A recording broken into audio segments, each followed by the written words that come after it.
Jóvenes, tengan ustedes todos buen día. Vamos a hoy darles lo que es la segunda clase teórica correspondiente al tema de párpados. Muy bien. Previamente es bueno hacer un recuerdo anatomofisiológico de lo que esta importante estructura anatómica va a tener consigo. Primeramente, si ustedes se puede decir una imagen de lo que es un párpado, vamos a poder encontrar a primera vista lo que es la parte de los cantos, tanto interno y externo, que nos debe llamar la atención, ¿sí? El interno al lado de la nariz y el externo al lado de la oreja. Posteriormente también este va a presentar bordes libres. Estamos hablando de los bordes libres de la parte superior, el borde palpebral superior y el borde palpebral inferior.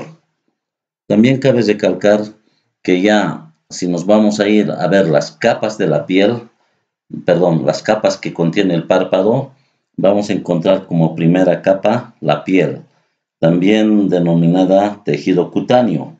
Esta piel se va a caracterizar por ser un tejido muy fino de todo el cuerpo, por lo tanto, por esa misma razón, también va a tener una estructura tipo elástica. Y es la causa, ¿no?, lo que explica para que con toda facilidad puedan ocurrir en esta región extravasaciones. Estamos hablando de hematomas, tumefacciones, edemas, etc. Entonces, es esa la causa por la que este tejido es propenso a manifestar fácilmente ese tipo de lesiones. Como segunda capa vamos a tener el tejido celular subcutáneo, que es escaso en volumen. Acá en el cuadro que están viendo no se le puede lograr, no se localiza, no se menciona a esa capa. Posteriormente vamos a tener lo que es el músculo orbicular. En el cuadro que les estoy mostrando hay una flecha que está indicando dónde se encuentra. Este tipo de músculo orbicular son músculos estriados junto con lo que llega a ser el elevador. Entonces, debemos recordar de que el músculo orbicular en su porción palpebral se encuentra más que todo, cumple la función, se puede decir, de cerrar y abrir el ojito. Mientras que el músculo del elevador se va a encargar de suspender el párpado, ¿no?, de la elevación del párpado. Posteriormente tenemos otro tipo de músculo. Si ustedes ven debajo del músculo del elevador, tenemos el otro músculo que se denomina de Müller. Este músculo tarsal de Müller es un músculo accesorio del elevador, que también va a coadyuvar en la suspensión de lo que es el párpado. Posteriormente a esto, vamos a encontrar lo que es la presencia de un tejido cartilaginoso. Estamos hablando del tarso. El tarso en sí llega a ser el esqueleto que va a dar forma a lo que es el párpado, ¿no? Y en el centro de estas se van a encontrar lo que son las glándulas de meiomio. Claramente en la imagen las flechas están indicando dónde es que estas se llegan a ubicar. Y por último vamos a tener una capa interna que se denomina mucosa. Como verán, la mucosa ya está en contacto directo con lo que va a ser la superficie del globo ocular. Esta va a ayudar a mantener lo que es su forma, la humectación a este nivel de los ojitos. Perfecto. Entonces pasamos ahora a ver otra, ya entrando a patologías, las deformidades anatómicas de los párpados. En este caso tenemos lo que es un epicanto. ¿Qué es un epicanto? El epicanto en sí lo podemos deducir como un crecimiento. Acá tenemos, si se van a fijar en el lado izquierdo del ojito, de ahí vamos con el concepto, es un crecimiento del pliegue a nivel del canto interno en sentido vertical. Entonces, como verán ustedes, parecería aparentemente de que el ojito izquierdo, en este caso del bebé, está desviado hacia adentro, ¿no? Eso es, reitero, por los pliegues cutáneos verticales a nivel del canto medial que hace dar esta apariencia. Entonces, a eso es que lo denominamos epicanto. Es muy importante esta patología, ya que debemos hacer un diagnóstico diferencial con lo que parecería un estrabismo. Por eso acá en la foto claramente dice epicanto palpebral y pseudoesotropia. O sea, es una pseudoesotropia, no es un estrabismo como tal, no es una esotropia como tal. Entonces, para eso es importante, ustedes deben conocer, eso se les va a enseñar en las prácticas, a realizar lo que es el test de Hirschberg. El test de Hirschberg nos ayuda a controlar, a ver si el reflejo luminoso corneal, lo que están viendo esos puntitos blancos en el centro de la pupila, eso es el reflejo luminoso corneal. Entonces, ante la iluminación, acá les voy a mostrar otro cuadro, permítanme antes, acá está. Como verán, este también es otro epicanto de un niño, en este caso igual el ojo izquierdo se está manifestando. Entonces, con el test de Hirschberg lo que hacemos es iluminar al centro, al puente de la nariz. Y si van a ver ahí donde está remarcándose los bordes de la luz, en ese espacio podemos apreciar los dos reflejos luminosos corneales. En este caso del niño se encuentran ambos ubicados en norma. Eso significa en la parte central del área pupilar, ligeramente desplazado hacia el lado nasal. Entonces acá no hay ninguna pseudoesotropia. ¿Entienden? Porque los pediatras, los médicos familiares, en muchos casos refieren pacientes a oftalmología con el diagnóstico de descartar estrabismo, ¿no? Así, para ver si es que tiene o no tiene. Entonces, con la prueba sencilla del test de Hirschberg, ustedes tranquilamente pueden este diagnóstico diferenciar. Muy bien, chicos, entonces continuamos. Ahora vamos a ver otro tipo de patologías correspondientes a las deformidades anatómicas de los párpados. En este caso tenemos lo que es un coloboma. El coloboma más que todo se va a dar a falta de una fusión incompleta de las apófisis maxilares del feto. En este caso tenemos, como verán en el dibujo, en el ojo derecho, a nivel del párpado hay una hendidura, falta un pedacito de piel. A eso es que lo denominamos coloboma. En este caso del ejemplo que les estoy mostrando, este coloboma puede presentarse en el síndrome de en el síndrome de Goldenhar.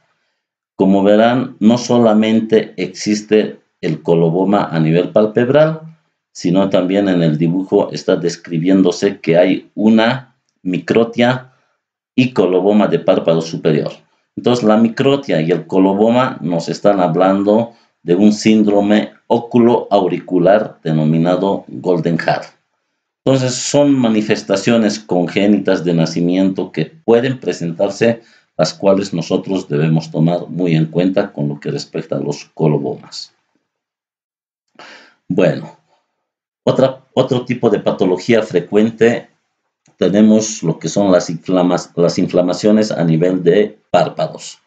En este caso, una de las más comunes llegan a ser las blefaritis. Las blefaritis, chicos, es una patología que generalmente se puede dar en niños, pero también se presenta en personas mayores. ¿Por qué es que se caracteriza este tipo?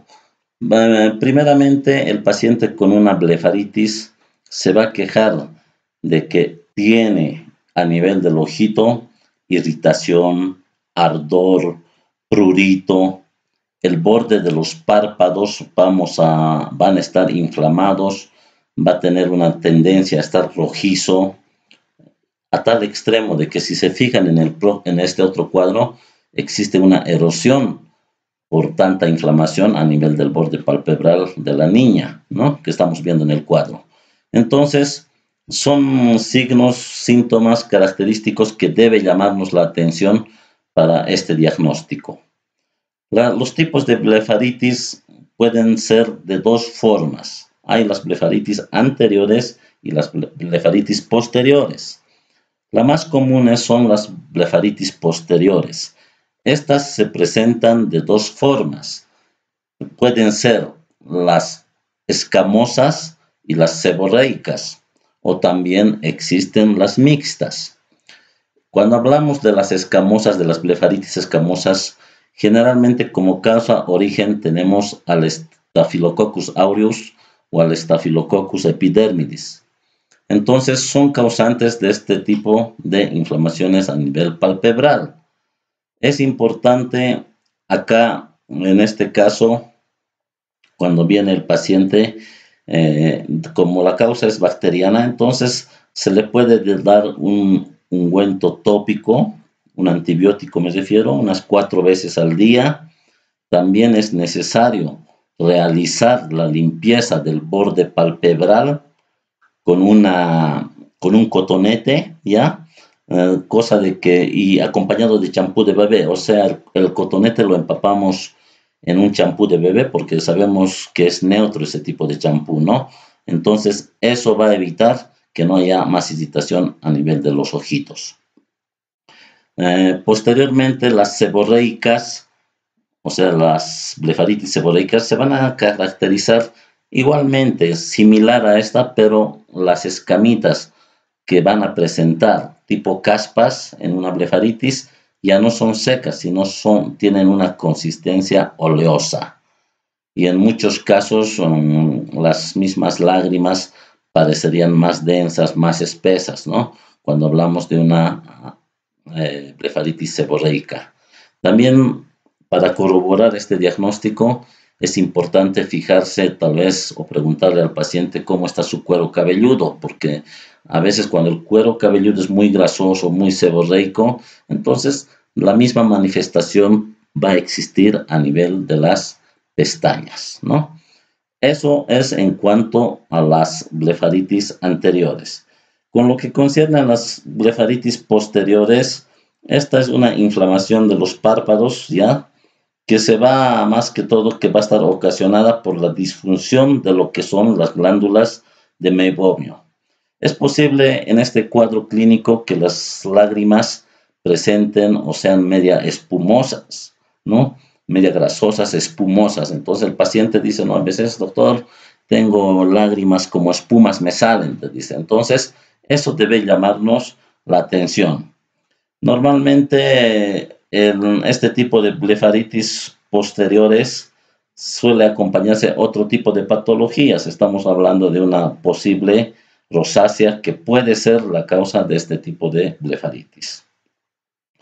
El tratamiento en las blefaritis posteriores normalmente se les recomienda realizarse compresas tibias, ¿ya? A nivel de los párpados y hacer exprimir también lo que son las glándulas de Meibomian, ¿no? Porque como están inflamadas, al exprimirlas a nivel del borde palpebral, el paciente va a sentir un gran alivio de sus molestias en general. Muy bien, continuamos entonces con otro tipo de patologías. ¿Qué tenemos acá? El orzuelo. Esta patología es bien conocida, chicos. Ustedes claramente han debido escuchar. También la gente, la ciudadanía normal lo conoce con el nombre de mal de ojo, dicen, ¿no? Cuando odias a alguna persona es que te ha salido una bola en el ojo. Entonces, esta patología, en su término médico, se denomina orzuelo. ¿Qué es el orzuelo? ¿De qué se trata? Es una infección que proviene de las glándulas palpebrales. Más concretamente en este caso de las glándulas de Meibomian. Cuando viene la inflamación de las glándulas de Meibomian se llama orzuelo. Ahora hay dos tipos, ¿no? Recordemos que las glándulas no solamente son las de Meibomian, tenemos las glándulas anteriores o en la parte anterior del párpado, que son las de Moll y las de Saiz. Entonces hay que ver dónde está, de qué tipo es el orzuelo. Si el orzuelo sale para adelante, vale decir para la piel, estamos hablando de una inflamación de las glándulas de Meibomian y de 6. Pero si el orzuelo está o se ubica detrás de la conjuntiva tarsal, estamos hablando de un trastorno procedente de las glándulas de meibomio. Entonces hay que hacer esa diferencia, ¿sí? Es muy importante cuando es un orzuelo externo o es un orzuelo interno. También en este caso es importante el tratamiento, ¿no? Perdón, antes del tratamiento, la clínica. Cuando hay un orzuelo, como es una inflamación infecciosa aguda, esto es un cambio, es un proceso agudo inflamatorio, entonces el paciente se va a quejar de bastante dolor a nivel de, no solamente a nivel de párpado, puede indicar que se le irradia casi a todo lo que es la parte de la órbita, incluso hasta la cabeza, que le duele. Y cuando es la parte interna que está afectada, cuando es un orzuelo interno, entonces se va a quejar de ardor, escozor, dolor también a nivel propio de lo que es el globo ocular como tal, ¿no? Por la ubicación que va a presentar cada cuadro clínico. Entonces, en este tipo de orzuelo, el tratamiento, como ya les había anticipado, es darle un antibiótico al paciente, se le puede dar un ungüento, un ejemplo, lo más usado es la tobramicina, un buen antibiótico de amplio espectro, en forma tópica 4 veces al día. También aparte de eso, se le recomienda al paciente que pueda ponerse compresas calientes hasta donde soporte a nivel del nódulo, ¿no? Eso va a ayudar a que disminuya el dolor y es a que el orzuelo como tal vaya a madurar también más rápidamente. Entonces llega un momento en que se va a tener que hacer un drenaje. Es como el mocho, así para que tengan una idea, ¿no? Con los mochitos que decimos. No es que cualquier rato lo vas a apretar y va a salir, sino tiene su tiempo, su momento en que debes apretarlo para que haya evacuación del contenido. En este caso es lo mismo al orzuelo. Para sacar esa materia purulenta que se va a formar, entonces hay que esperar. Las compresas calientes ayudan a que esto madure más rápidamente, o al contrario, para que la inflamación ceda y se desinflame. Es muy importante esas compresas. Entonces, si vemos que está ya a punto de reventar, entonces se le hace una incisión. Igual, respecto a la incisión hay que saber de qué lado, en qué sentido hacerla. Si es orzuelo interno, normalmente le vamos a hacer la incisión en sentido vertical, si va a estar comprometida más que todo el lado de la conjuntiva tarsal. Pero si es orzuelo externo, donde va a estar comprometida la piel, la incisión se hace en forma horizontal.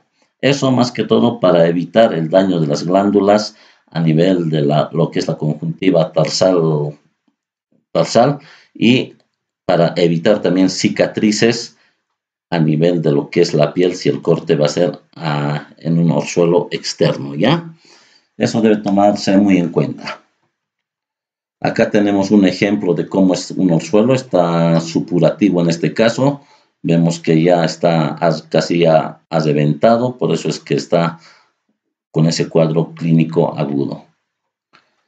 Ahora, hay otra patología muy similar al orzuelo. Entonces, ustedes tienen que aprender a hacer el diagnóstico diferencial.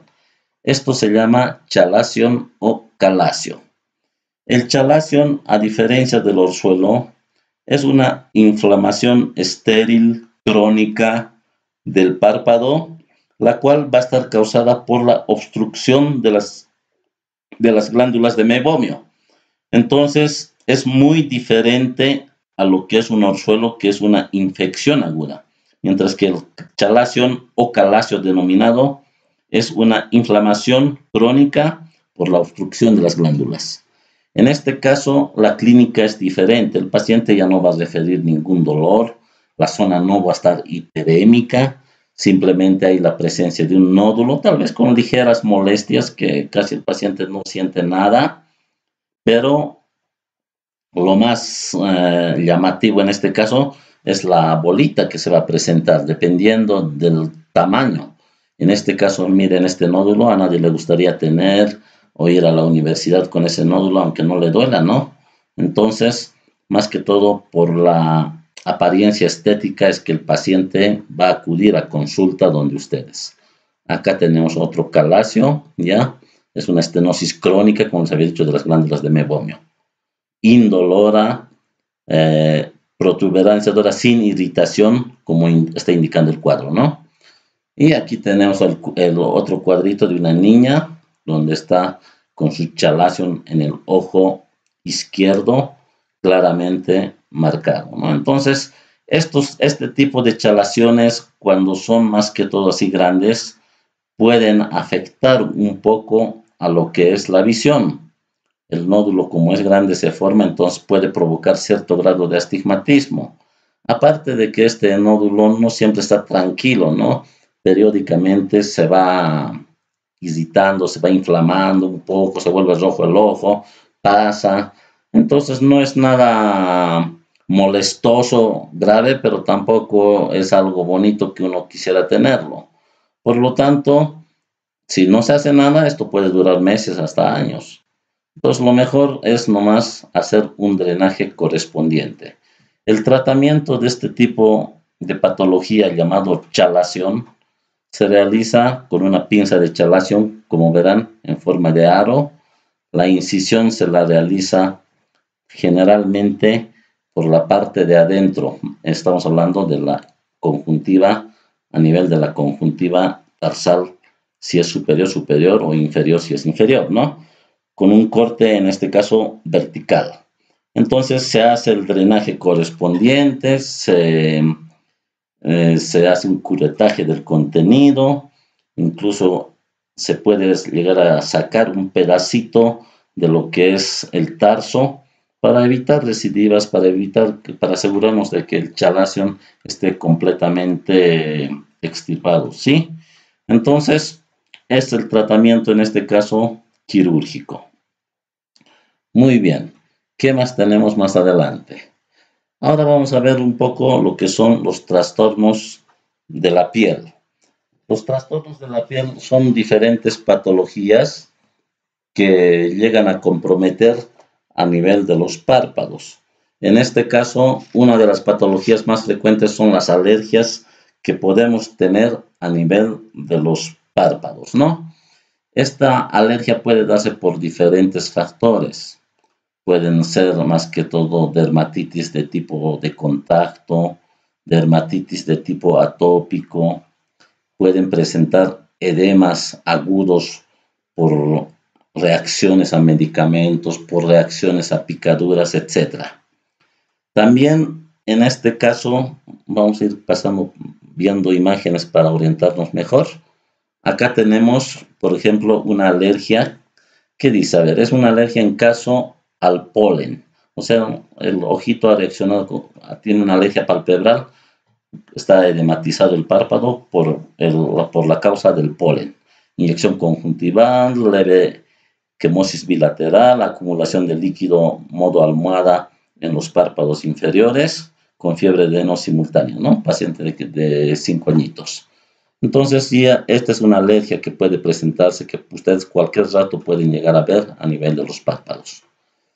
También tenemos aquí un eczema de contacto, una dermatitis por contacto. ¿Qué es lo que ha pasado con este paciente? Es un paciente que ha dado una reacción a lo que se llama el cloranfenicol. Es un eczema de contacto, dice, de los párpados en caso de alergia al cloranfenicol, ¿no? Eritema intenso, tumefacción con erupciones ampollosas, ¿ya? Lo cual es de esa manera que algunas personas pueden reaccionar ante diferentes medicamentos. Uno lamentablemente no sabe, cualquier rato puede presentarse. Nosotros debemos estar listos para poder diagnosticarlos.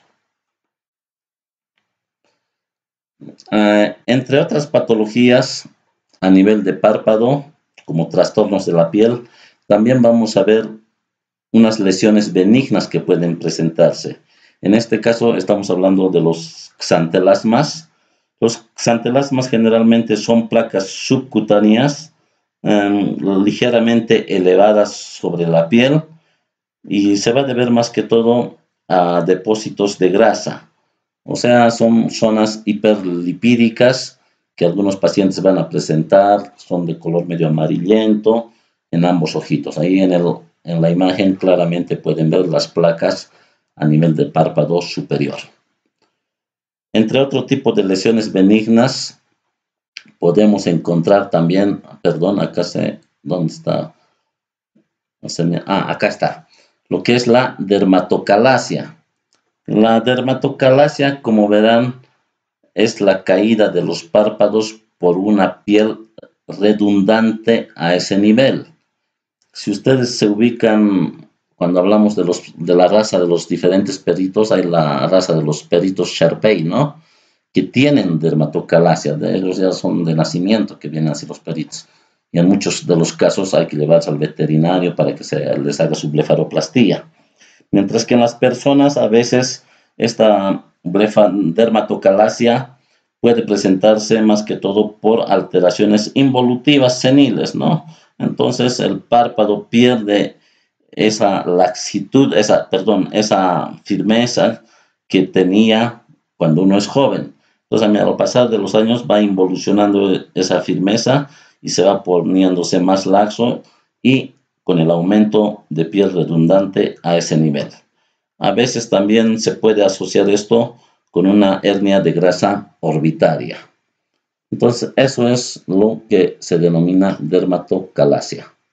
Vamos a regresar y vamos a hablar ahora de las infecciones que pueden haber también a nivel de la piel. Hemos hablado de alergias, hemos hablado de lesiones benignas y ahora vamos a hablar de algunas infecciones. En este caso, ¿qué es lo que puede pasar? ¿Qué es lo que vemos en el ojo derecho? Claramente se observa un edema, una hiperemia a nivel del ojo derecho. ¿Debido a qué se ha producido esto? Por una picadura de un insecto a nivel del párpado superior derecho, debajo de la ceja. Entonces es como reacción alérgica a la picadura. En este caso, habrá que nomás al paciente tratarlo con antibióticos, antiinflamatorios como se debe y evitar a que esto vaya prosperando. Porque si no se hace nada, no solamente por picaduras, sino también por lesiones a este nivel, como por ejemplo acá estamos viendo. Claramente se ve una celulitis preseptal secundaria a un traumatismo. Es otro tipo de infección. ¿Qué ha pasado? Ha recibido un trauma a nivel de la ceja, como verán. Hay una herida que está suturada, pero no solamente ha quedado eso ahí, sino como hubo infección, ha provocado de que todo el septum orbitario, o sea, esa parte en la anatomía hay que tomar muy en cuenta. En el dibujo, en el primer dibujo que les he mostrado, hay la parte de lo que es el septum orbitario, que está dividiendo al párpado, se puede decir, en una parte anterior, denominada palpebral, y en una parte posterior, donde ya se denomina orbitaria. Entonces, ese septum orbitario es la que divide esas dos partes a nivel del párpado, en lo que es la parte del párpado como tal anterior y la parte orbitaria. Entonces, cuando hay este tipo de celulitis o de traumatismos, recordemos en anatomía, eso hemos hablado, de que hay diferentes, las ramas, en este caso, más que todo, de la vena oftálmica, va a tener diferentes ramas que van a ir a desembocar, hacia la vena oftálmica. Antes, previamente, estamos hablando de lo que puede ser la vena frontal, la vena lagrimal, la vena nasociliar, la vena angular, las cuales, cuando la herida llega hacia estos vasos que son superficiales, tranquilamente la infección se va dirigiendo hacia la vena oftálmica superior, ya que la vena oftálmica superior hace anastomosis con estas otras venas y mediante esta vena oftálmica superior la infección puede ir avanzando hasta lo que es el seno cavernoso. Y al lado del seno cavernoso, ¿qué tenemos? Las meninges. Una meningitis infecciosa y chao paciente. Entonces, cualquier herida, laceración a nivel de párpado, hay que tener mucho cuidado. Dar siempre sus antibióticos, hacer una buena limpieza para evitar este tipo de complicaciones. Muy bien, entonces, ¿Qué más aquí podemos hablar? Hay otro tipo de infecciones que podemos ver, como en este caso, denominada herpes zóster oftálmico. El herpes zóster, como ustedes saben, es una infección producida por el virus. Lamentablemente, esta infección es muy fuerte. Va a empezar con la presencia, más que todo, de un exantema maculopapular a nivel de la frente. Posteriormente se forman vesículas y, si no es tratado a tiempo, hasta ulceraciones. Generalmente, este tipo de herpes zóster oftálmico se va a distribuir a nivel de la rama nasociliar. Recordemos que esta rama nasociliar proviene de la rama oftálmica, es una de las ramas del nervio oftálmico, ¿no? Lo cual va a hacer que su distribución se localice a ese nivel. Este tipo de patología es muy dolorosa, el paciente viene con bastante dolor, entonces inmediatamente hay que nomás iniciar tratamiento para evitar menos consecuencias. O sea, ¿cuál es aquí el objetivo? De que cuanto más antes sea diagnosticado, más antes se lo inicie el tratamiento, la posibilidad de una patología post-herpes, de un dolor post-herpes, va a ser menos, porque recuerden que cualquier herpes a cualquier nivel, una vez que cicatriza, que ha sanado, el dolor va a continuar. Entonces, es muy importante tomar en cuenta este tipo de herpes zóster oftálmico. El tratamiento que generalmente usamos aquí es el aciclovir. Ahí vienen de 400 a 800 miligramos. Entonces, el aciclovir de 800 miligramos, unas 5 veces al día se le puede dar por el tiempo de 6-7 días, ¿no?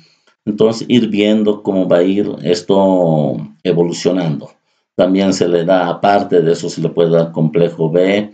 Hay un líquido que usamos para los exantemas que cuando están empezando a aparecer, que se llama violeta de genciana, es un antiviral en líquido, las cuales se pueden aplicar en la zona. Y si hay dolor, desde luego también se les puede dar algunos calmantes, algunos antiinflamatorios, dependiendo de la sintomatología. Pero la terapia antiviral, en este caso, en los primeros días, es lo que va a jugar un rol determinante para su evolución. Esto se llama herpes zóster oftálmico, también denominado por lo que se encuentra a nivel del ramo nasociliar, el signo de Hutchinson, para que no se olviden, por favor. Muy bien, vamos a continuar ahora con la celulitis. Este tipo de celulitis, de infecciones de los párpados de la preseptal, ya hemos hablado, ¿ya? Acá hay un cuadro donde en el ojo izquierdo la niña presenta un edema palpebral.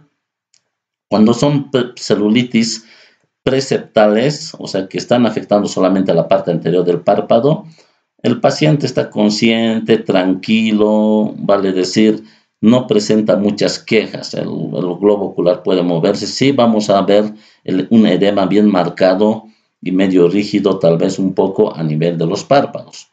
Pero cuando es postseptal, ahí sí que hay que hacer un diagnóstico diferencial. En el tema de órbita vamos a tratar más a profundo cuáles son las características, los signos de una postseptal para diferenciar de una preseptal, ¿ya? Entonces, en este caso, cuando es preseptal, cuando está afectando a la parte anterior del párpado, lo mejor es nomás iniciar un jarabe, si es niño en este caso, la doxiciclina, de 250 miligramos, de acuerdo a kilopeso, es que se le da al paciente. Si es adulto, doxiciclina de 500 miligramos 4 veces al día. Muy bien.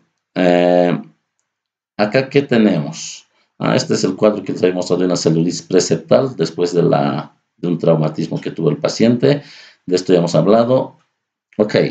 Entonces, continuamos con lo que son las alteraciones del músculo orbicular. Estos son otro tipo de patologías que podrían existir a nivel del músculo orbicular. Como verán, acá lo más frecuente que suele existir es el blefaroespasmo, ¿no?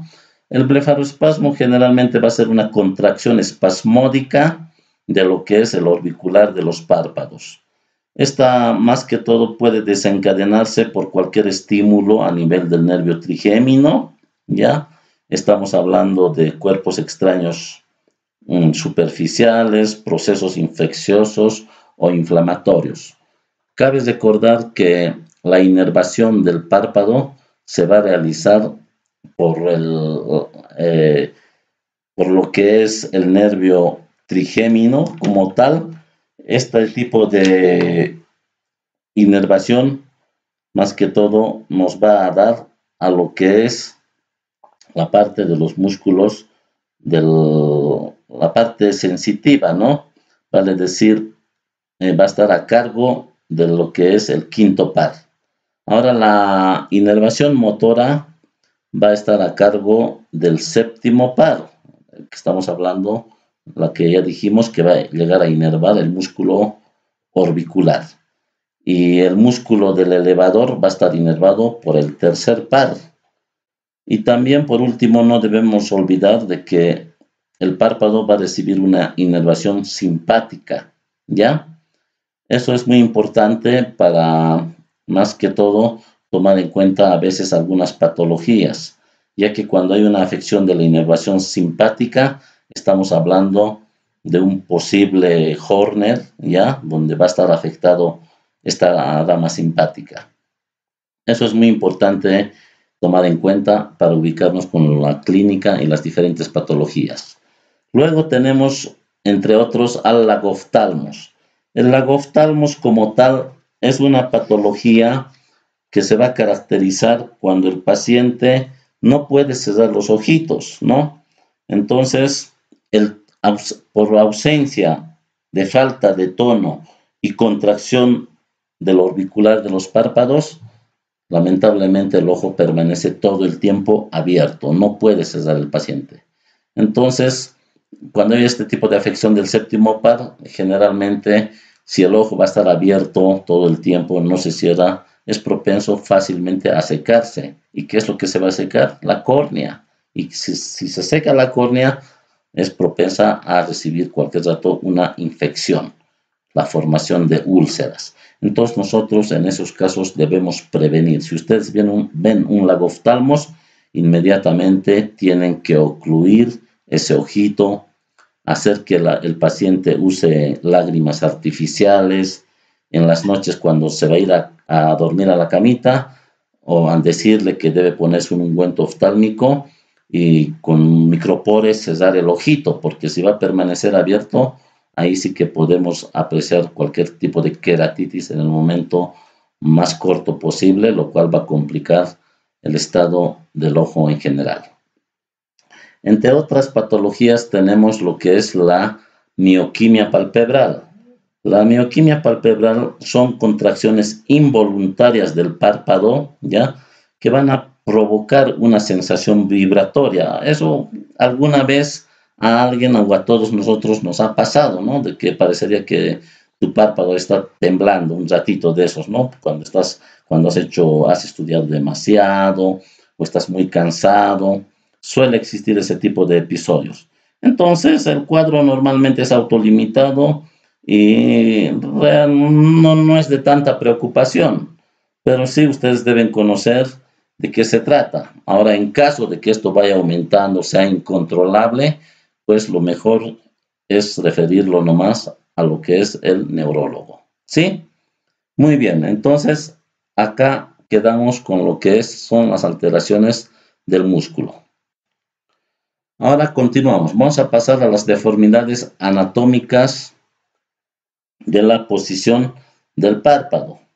Entonces, en este caso ya hay que ver qué tipo de patologías son las que pueden afectar. Tenemos como primera patología el ectropión. ¿El ectropión de qué se trata? Acá tengo un dibujo, si no me equivoco. Sí, acá está. Entonces, el ectropión es la exposición, se puede decir, o la incurvación o eversión del borde del párpado hacia afuera. Este tipo de exposición de la conjuntiva tarsal va a provocar que el ojo esté lagrimeando constantemente. Si ustedes se fijan en el ojo izquierdo a nivel del canto interno, el punto lagrimal inferior, que es parte del sistema excretor de la glándula lagrimal, está expuesto hacia afuera. Por ende, las lágrimas no van a poder drenar por los puntos lagrimales, por el canalículo, como tendría que ser en norma. Entonces, el paciente va a referir constante lagrimeo en este tipo de patología. Ahora, hay dos tipos de ectropión. Estamos hablando del congénito, que algunas veces puede presentarse en el síndrome de Down, en niños con ese síndrome, muy raras veces, pero puede presentarse. Y también estamos hablando del ectropión de tipo involutivo o senil, que se va a dar por la relajación del músculo orbicular a nivel, en este caso, como secuela a veces puede presentarse de una parálisis del nervio facial, del séptimo par, ¿sí? O en otros casos, este ectropión también se puede presentar por traumas a nivel de párpado, cicatrices, heridas, quemaduras que pueden producir este tipo de retracción cutánea. Muy bien, entonces eso es con lo correspondiente al ectropión. Ahora la otra patología es al contrario, en vez de que el párpado se llama entropión, ¿no? En este caso, en vez de que el párpado se llegue a evertir, se dice como en norma, hacia afuera, en este caso hay una incurvación del párpado hacia adentro, vale decir, hacia el globo ocular. Este tipo de incurvación o inversión del borde palpebral hacia el globo ocular va a provocar que directamente las pestañas lleguen a rozar con la córnea. Ustedes deben saber que la córnea es uno de los órganos más sensibles de todo el organismo. Por eso cuando hay cuerpos extraños a este nivel, no lo van a ver así a simple vista. Son puntos, se puede decir, pequeñísimos, partículas pequeñas que son suficientes para que el ojito se encuentre en mal estado, el paciente tenga que acudir a consulta por las molestias.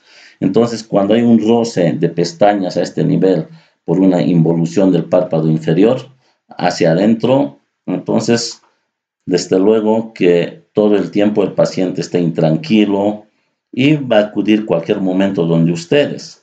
Entonces, ahí es donde tendrán que ustedes diferenciar, hacer el examen físico, pararse de su escritorio, evertir, ver cómo está, en qué posición está el párpado. Y todo eso, cómo es en norma, cómo es en patología, de cierta manera en las prácticas se les enseña a describir, a ver cómo es este tipo de el examen físico netamente de lo que es párpado. Respecto al entropión, de la misma manera pueden existir entropiones congénitos que se van a deber más que todo a la inadecuada inserción de la aponeurosis del retractor dentro de lo que es el borde inferior de la lámina tarsal. Y el adquirido puede ser senil o involutivo. También puede darse algunas veces por espasmos, generalmente al cierre palpebral enérgico de los párpados o cuando existe un blefaroespasmo, y de tipo cicatrizal que puede darse a consecuencia de una conjuntivitis tarsal, como es el tracoma, ¿no? Aunque pese a que en nuestros días poco se ve ese tipo de conjuntivitis, pero son las que nos pueden producir cicatrices, por ende un entropión. Muy bien, con eso hemos avanzado deformidades anatómicas de la posición de los párpados. Acá tenemos el cuadro de un entropión, fíjense, las pestañas claramente están marcando, están rozando con lo que es la superficie del globo ocular, por ende también lo que es la córnea. Muy bien, vamos a pasar ahora a lo que son las deformidades anatómicas de la posición del párpado, ¿ya? Este tipo de deformidades anatómicas de la posición del párpado pueden darse más que todo por diferentes causas y hay diferentes clasificaciones. Esta es una de las clasificaciones más manejadas, la de Werth, que se clasifica en la caída del párpado superior, denominada ptosis palpebral, o también en otros libros pueden encontrar ese nombre como blefaroptosis, que es lo mismo, ¿ya? Entonces, este tipo de ptosis puede ser producida por diferentes causas. En este caso, tenemos lo que son la ptosis congénita. Este tipo de ptosis congénita generalmente se va a deber a que no existe un desarrollo completo de lo que va a ser el músculo del elevador. Entonces, esto a la larga nos puede producir este tipo de ptosis congénita.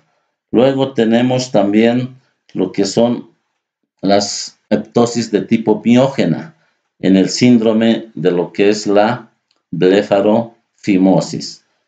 Posteriormente tenemos la ptosis aponeurótica. Este tipo de ptosis aponeurótica más que todo se va a deber a la permanencia de un instrumento que se llama blefarostato, que sirve para operar cataratas más que todo, no solamente para operar cataratas, sino para otro tipo de cirugías, pero cuando está mucho tiempo a nivel del ojito, está abriendo los ojos. El blefarostato lo que hace es abrir los ojos para que durante la cirugía no cierre el paciente. Entonces, a consecuencia de ese uso prolongado, en algunos casos puede existir después de la cirugía de catarata una ptosis aponeurótica. Clarito, el ojito es más caído, entonces es importante advertir al paciente de que puede existir este tipo de patologías una vez realizada la cirugía para así podernos evitar de reclamos posteriores de los pacientitos. Luego también tenemos la ptosis neurógena.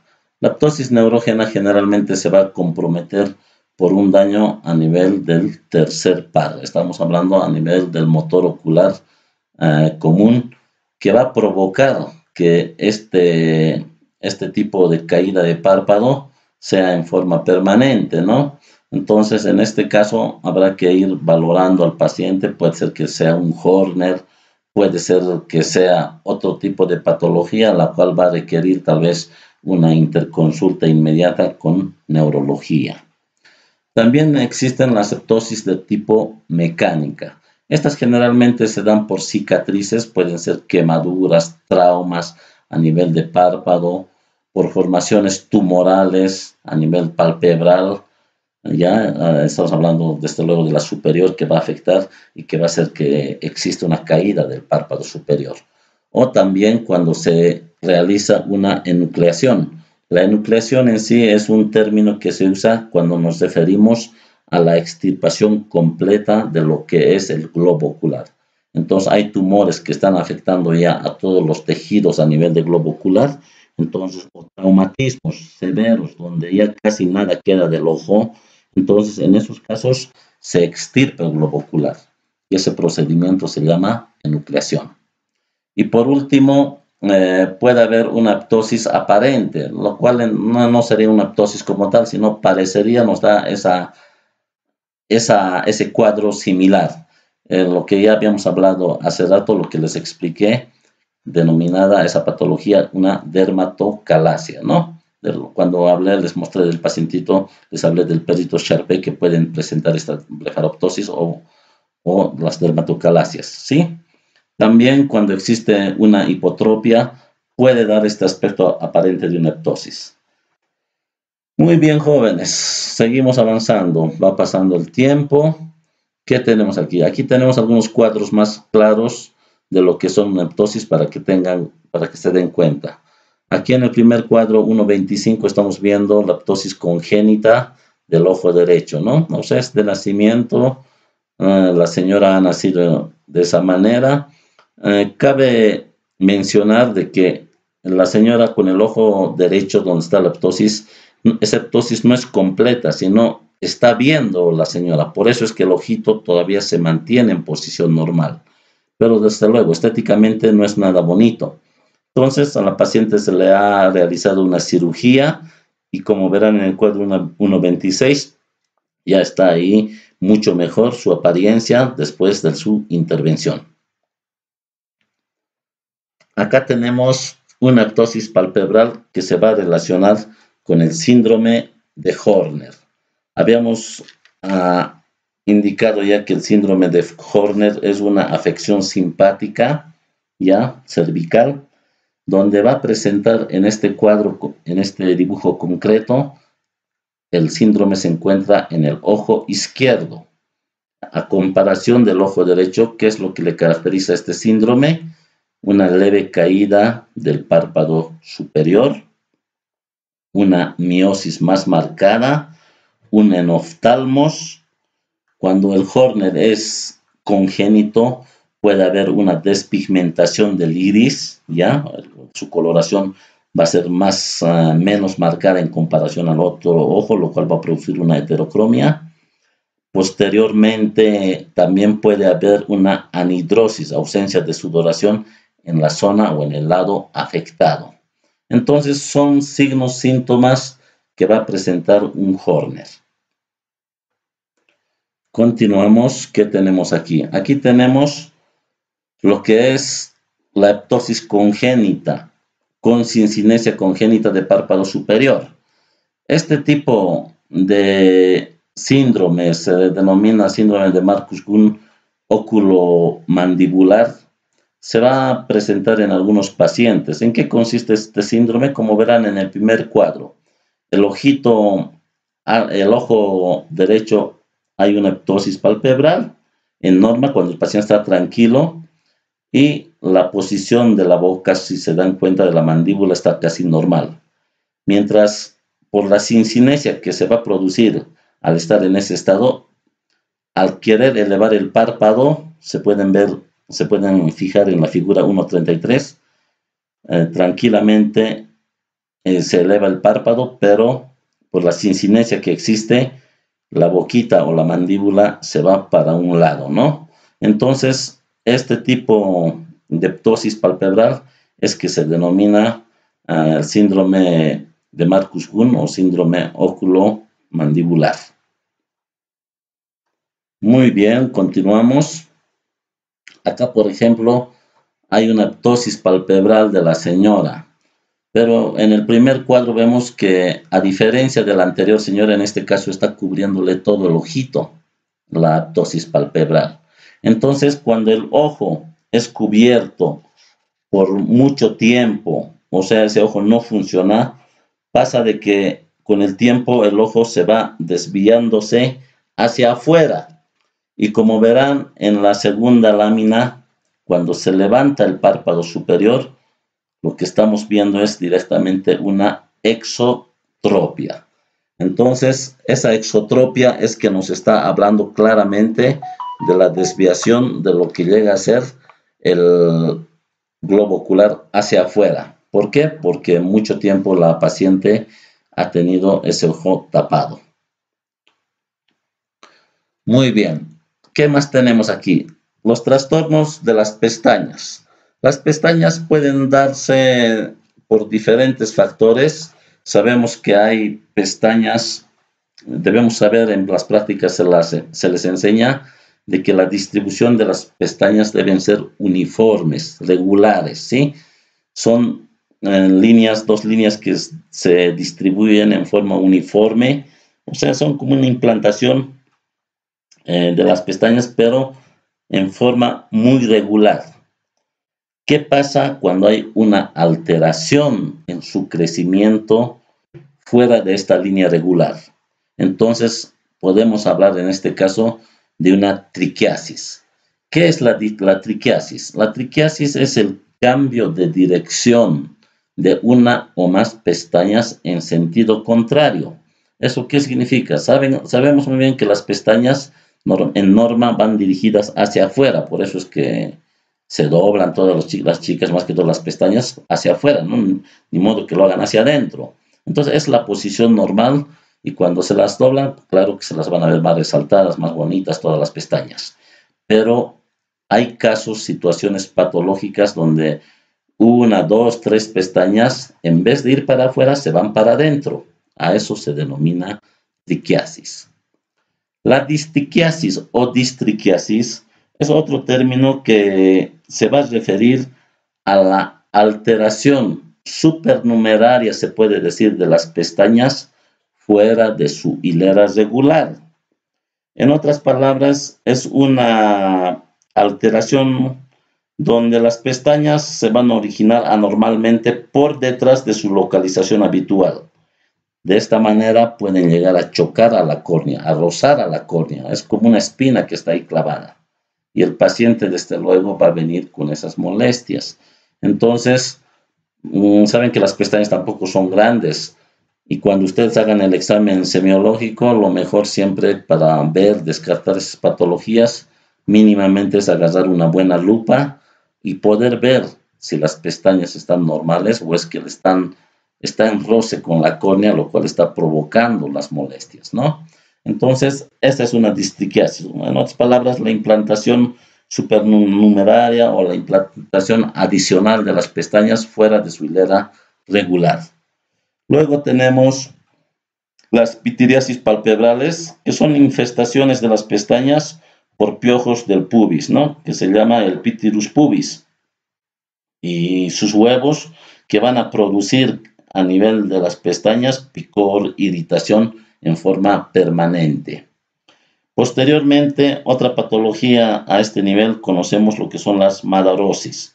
Las madarosis es la disminución en el número o la pérdida total de las pestañas. En este caso, la causa más frecuente, ya más antes habíamos hablado, son las blefaritis. Por la inflamación que existe a ese nivel del párpado, entonces se van cayendo las pestañas.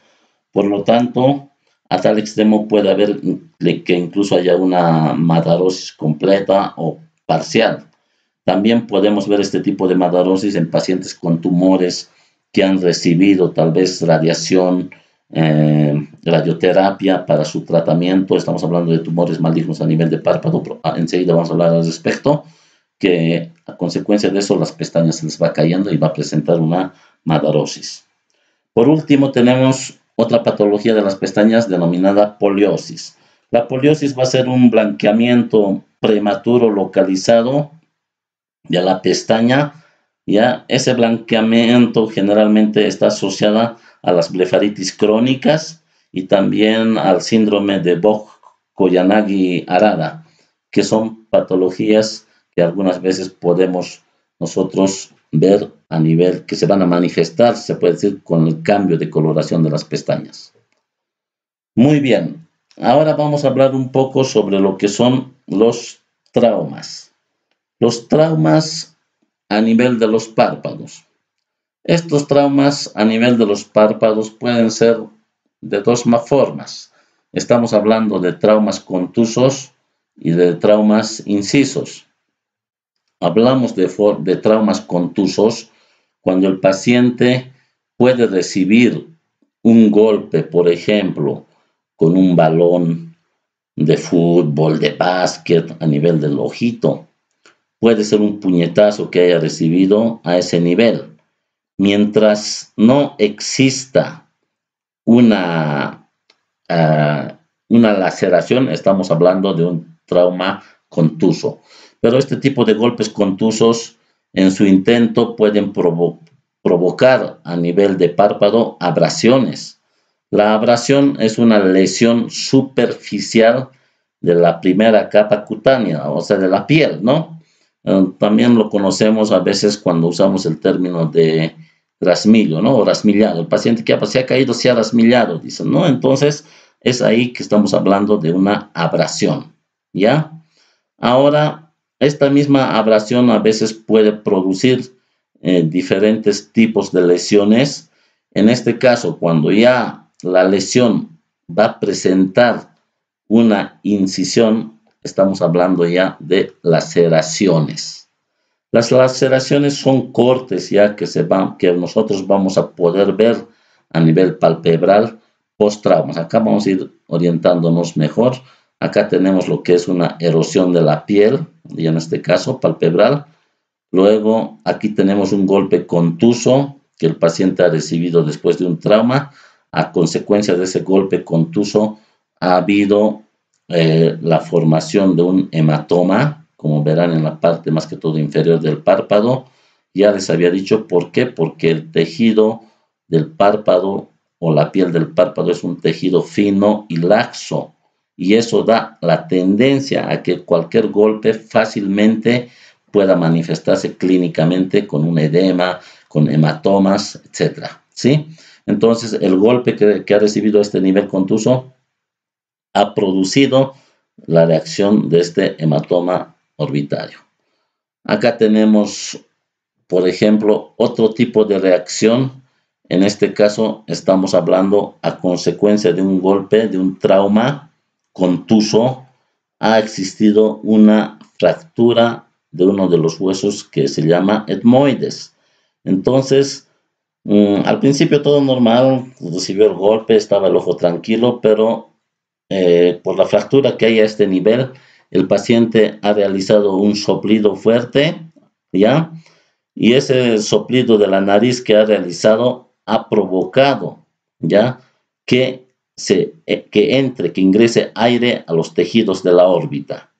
Entonces, este tipo el aire que ha ingresado a los tejidos de la órbita ha producido lo que se denomina enfisema. En este caso concreto diré, el paciente había recibido un cabezazo, donde ha habido un trauma del etmoides y a través de la pared lesionada de los senos paranasales, al soplarse la nariz, ha ingresado aire hacia el tejido orbitario. ¿Qué es lo que le va a caracterizar a este tipo de trauma denominado enfisema orbitario? Más que todo, la presencia de crépitos a la palpación. El crépito de bola de nieve, que es característico, ¿no? Como cuando uno arrastra los pies sobre la nieve, ese tipo de sonidos que existe. Entonces, cuando agarras el párpado donde está el enfisema, vas a sentir esos crépitos. Entonces es característico, aquí no hay donde perderse para poder hacer un diagnóstico diferencial con lo que podría ser una reacción alérgica o un edema debido a otro tipo de causas. Acá estamos hablando ya de las laceraciones. Como verán, a nivel del párpado inferior, en el canto interno, existe una laceración. Hay una ruptura del tejido completo de lo que es todo el espesor de párpado, incluyendo desde la piel hasta la mucosa. Entonces, esto es una laceración, ¿sí?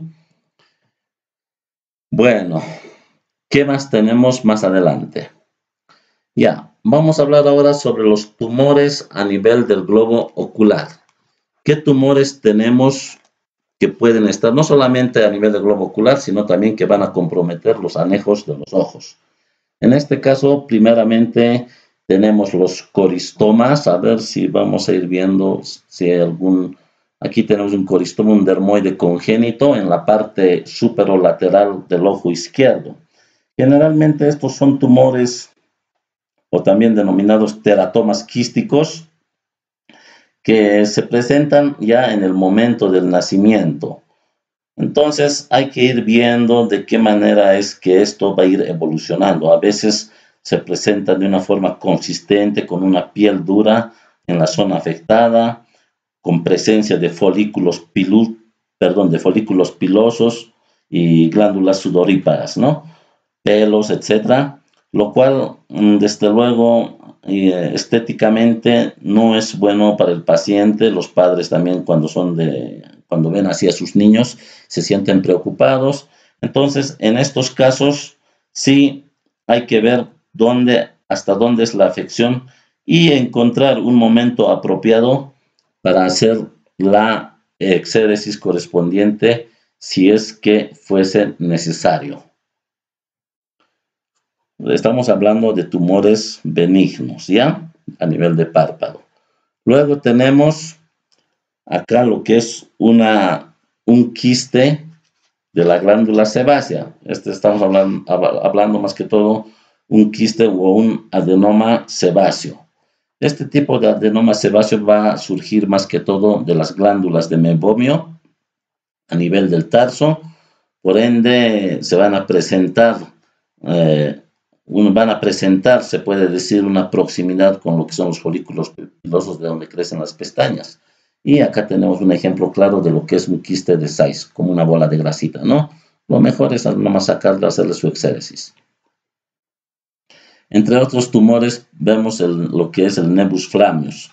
Este también se denomina mancha de vino de Oporto, o sea, como verán en la carita, en el lado izquierdo, presente ese tipo de mancha, ¿no? Es un hemangioma congénito de tipo telangiectásico tásico, que es un también denominado amartoma vascular, ¿ya? Que puede presentarse muy aparte en algunos casos o también en otros asociados al síndrome de Sturger-Weber, ¿ya? Es necesario tomar en cuenta. Acá, por ejemplo, ¿qué dice? A ver, nebus flammeus vascular de la cara del Sturger-Weber grave con glaucoma secundario izquierdo, nevo facial de color rojo-violeta, lo que habíamos de la mancha en vino de Oporto que hemos hablado, que palidece bajo vitropresión y sigue unilateralmente el curso del nervio del trigémino. Hemangioma de la conjuntiva de coroides, hendidura palpebral más amplia de la izquierda, etc. Entonces, son tumores benignos que algunas veces ustedes podrían encontrar. Se llama nebus flammeus. Luego tenemos otro tipo de tumores, los hemangiomas. En este caso, estamos viendo un hemangioma tumor azul rojizo con aspecto de zarzamora y superficie áspera, ¿no? Estos pequeños hemangiomas capilares del párpado a veces tienen una apariencia de una fresa, como verán en su apariencia, ¿no? Lo que está mostrándose en este tipo de tumor. Son tumores vasculares, en ocasiones desde el nacimiento se presenta y a medida que van a ir evolucionando, creciendo, a veces suele ir disminuyendo. En pocos casos este tipo de tumores va a requerir de tratamiento con corticoides o tratamiento con láser, que en algunas ocasiones es necesario hacerlo, ¿no? Luego tenemos aquí, por ejemplo, otro tipo de tumor. Como verán, esto ya es más grande. Es un hemangioma de párpado superior izquierdo con una coloración rojiza azulada, rojo azulada, lo cual lamentablemente está afectando a lo que es en gran parte a lo que es la parte superior del párpado. Entonces, con el tiempo, dice, ¿no? Que dice en la figura 1.53, la misma niña de la figura 1.52, años después, involución espontánea del hemangioma izquierdo. Por eso son benignos. Ha ido creciendo la niña y el tumor casi se puede decir que ha desaparecido por completo. Entonces, son los hemangiomas benignos que podemos presentar. Acá tenemos otro hemangioma capilar. Este otro que está a nivel del ojo izquierdo en la lámina inferior es mucho más agresivo, pero es benigno. Lo malo de este tumor es que al ojo no deja, el ojito no está funcionando, vale decir, está tapando, está evitando que el ojo cumpla la función visual. Por ende, este tumor fácilmente puede provocar a la larga, que no a la larga, sino en semanas, que el ojito ese que no está trabajando va a ser flojo. Estamos hablando de una ambliopía, es un ojo futuro ambliope.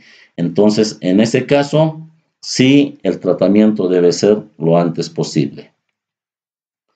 Otro tipo de hemangiomas capilares, como verán en la figura 1.43, hay un hemangioma capilar a nivel de párpado inferior y el mismo paciente, ese tumorcito benigno, también lo tiene en el cuero cabelludo en la figura 1.43b. Entonces, son tumorcitos, son hemangiomas benignos que suelen existir, que alguna vez lo van a ver, y ustedes tienen que saber cuándo parar las orejas y tratar de hacer siempre un diagnóstico diferencial de lo que puede ser un tumor maligno. Acá tenemos otro hemangioma muy extenso, como les había dicho, en el ojo derecho. En este caso, como está comprometiendo la visión para evitar la ambliopía, evitar que el ojo no se quede ciego, se ha procedido al tratamiento ya con vendas compresivas. Pero ¿qué ha pasado? Una vez que el tumor ha cedido el ojito porque no estaba viendo, porque el tumor estaba impidiendo su desarrollo de la función visual, ha quedado ambliope. Entonces, en estos casos hay una esotropia, por ende, inmediatamente el ojo está desviado hacia adentro.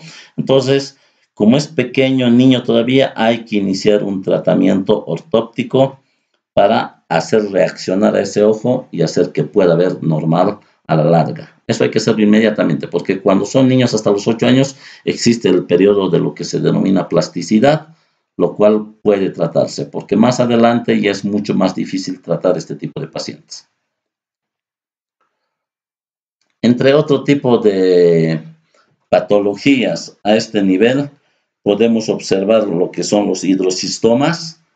Acá tenemos en el canto interno, si se fijan, donde está el punto lagrimal inferior, un quistecito como una bolita de agua, ¿no? Entonces, este tipo de quistes se llaman hidrocistomas, que provienen más que todo de la glándula de Moll, con un contenido líquido transparente. En este caso, el tratamiento consiste nomás en hacer una incisión y la evacuación del contenido acuoso que existe. El tratamiento, a veces tal vez alguien diga es fácil, lo pinchamos con una agujita y sale el líquido y ya está curado. Es así, evidentemente puedes punzar con una aguja, el líquido se va a evacuar, pero a la semana va a volver a aparecer. Así que sí o sí va a necesitar un tratamiento quirúrgico, una incisión de raíz para evitar que vuelva a dar recidivas. Muy bien. Ahora nos toca hablar un poco de los más malitos. Estamos hablando de los tumores malignos más frecuentes que podemos encontrar a nivel de los párpados. Uno de los tumores más frecuentes de los párpados es más que todo el carcinoma vasocelular o los carcinomas de células basales. Cabe tomar en cuenta de que el carcinoma de células basales se va a encontrar o van a ocupar una estadística a nivel de tumores malignos de un 90%. O sea, el 90% de los tumores malignos van a ser de procedencia vasocelular, carcinomas vasocelulares. Eso nos debe llamar la atención. ¿Qué más podemos hablar sobre este tipo de tumor? Que es un tumor maligno primario, va a surgir más que todo a partir de las células madres pluripotentes, se llaman así, en las capas basales de lo que es la epidermis, ¿ya? Su localización más frecuente, generalmente en un 65% se puede decir, quedan localizadas a nivel de párpado inferior. Luego, tenemos otro tipo de tumores malignos. Estamos hablando del carcinoma de células escamosas o espinocelulares. Este tipo de tumores, carcinomas de células escamosas, van a ocupar, se puede decir, de un 5 a 10% en lo que es la casuística, ¿no?, de todos los tumores malignos. Este tipo de tumor, los carcinomas de las células escamosas, son tumores de la piel del párpado, ¿ya?, que se va a adquirir más que todo del epitelio escamoso estratificado, lo cual va a provocar su crecimiento. Los factores de riesgo para este tipo de tumores generalmente suelen ser la exposición a la luz de la radiación ultravioleta, vale decir, el daño actínico que puede presentar la piel a ese nivel, ¿no? Por eso siempre es bueno protegerse los ojitos, a veces cuando uno está expuesto mucho a la radiación ultravioleta, a la exposición al sol. Luego, también las exposiciones crónicas al arsénico pueden ser motivos para que crezca este tipo de tumores. Exposición en exceso a los hidrocarburos, radiaciones o medicamentos inmunosupresores pueden producir el crecimiento de este tumor o carcinoma de células escamosas. Entonces, en algunos muy raros casos también pueden presentarse por trastornos ya netamente hereditarios genéticos, ¿no?, como en el albinismo, etc. Perfecto. Luego vamos a ver otro tipo de tumores malignos que serían los carcinomas de células sebáceas. El carcinoma de células sebáceas generalmente hay que tomar muy en cuenta, ya que este es un tumor maligno que puede dar metástasis, que puede dar recidivas. ¿Por qué? Porque normalmente aparece en el lado de la conjuntiva tarsal inferior o puede ser en algunos casos superior. Pero lo más llamativo de esto es que nos confunde fácilmente con lo que puede ser un chalación. O sea, tú ves al tumorcito, tú dices, este es un chalación, lo operas y como que todo tendría que estar normal. Y eso yo les digo por experiencia. Cuando yo estaba empezando, y tuve un caso de estos donde se me presentó, yo lo diagnostiqué así de fácil como chalación. Le hice la cirugía y a poco tiempo viene con su recidiva. Entonces, inmediatamente para las orejas, mandamos a biopsia, resultado, carcinoma de células sebáceas. Entonces, acá es muy importante tomar en cuenta este tipo de tumores, ¿no? Son un poco agresivos, sí, tienen tendencia, como les decía, a dar recidivas y la metástasis está latente en estos casos. Luego tenemos otro tipo de tumores que son los melanomas. No han debido hablar sobre los melanomas. Los melanomas generalmente son neoplasias primarias, ¿ya? Que frecuentemente van a provocar una metástasis y la muerte. Así, lamentablemente, son estos tumores agresivos, ¿no? Pero en su representación o en lo que podemos ver en su casuística de todos los tumores, entre todos los tumores malignos, estos van a representar el 1%, o sea, sí se puede ver, pero no son frecuentes. No es como el 90% de los vasos celulares o el 5-10% del carcinoma escamoso, sino este es el 1%, ¿ya? Entonces hay que tomar en cuenta, pero en la clínica o cuando ustedes vean algo llamativo, algo que les confunda o algo que parezca este tipo de tumor denominado maligno. Normalmente su apariencia es una pigmentación muy variable, a veces se presenta con sangrado o simplemente tiende a ulcerarse. Luego, entre otro tipo de tumores, vamos a presentar aquí el sarcoma de Kaposi, que es una neoplasia mesenquimal, vale decir, de las células vasculares que van a venir en su mayoría, que se va a observar en algunos pacientes que tienen SIDA, ¿no? Entonces, ya en esa etapa avanzada de lo que es el VIH, entonces podemos encontrar este sarcoma de Kaposi en algunos pacientes, que es un tumor maligno. Acá tenemos un ejemplo de lo que es el carcinoma vasocelular nodular a nivel de párpado inferior. Los el 65% se localizan a ese nivel. Y aquí también está otro vasocelular, pero si se fijan cerca a la nariz, también ahí ya está creciendo otro tumor. Entonces es un carcinoma vasocelular, ya de canto interno, el que claramente se lo ve, pero también dice el tumor se extiende más allá del borde clínico de la fotografía. Entonces, la otra parte también ya es una formación que está yendo de este tipo de tumores malignos.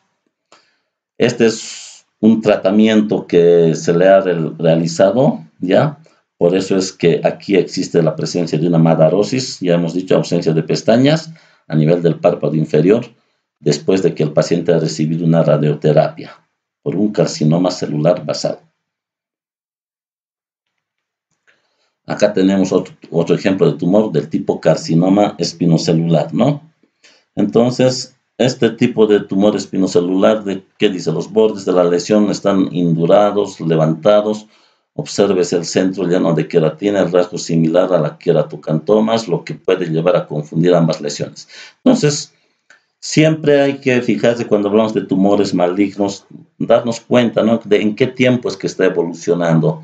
A veces los tumores pueden evolucionar en semanas, en meses, ¿no? Entonces, una evolución rápida, una evolución así con un cuadro no tan claro, pese a que el paciente ha querido, a veces lo primero que hacen es hurguetearlo, quererlo curar con pomaditas, con tratamiento, pero no pasa nada, ¿no?